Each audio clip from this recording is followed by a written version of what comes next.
This semester, I had the opportunity to make a website demonstrating my knowledge of technology artifacts to use one day in my future classroom. The page I am most proud of this semester was my interactive presentations for learning. This was my favorite because I love learning how to use Nearpod. I think this is such a great technology artifact for teachers, as it allows for teachers to teach the content while keeping it engaging and interactive.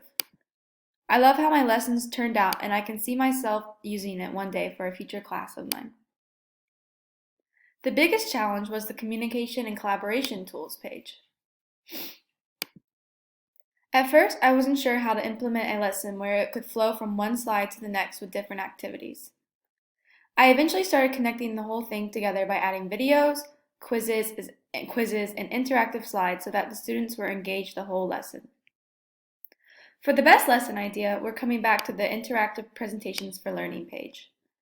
I love this lesson idea about shadows, as I think is a great way to get them thinking about what they are and how to connect them to real-world situations. I also thought this lesson enhanced active learning as the students are answering questions, engaging in discussions, and drawing out their ideas.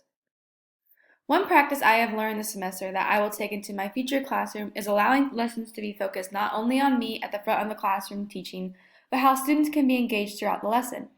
Each artifact we have used this semester allowed for students to have either voice or choice, or even both, and I believe this enhances learning as students become more active in the process.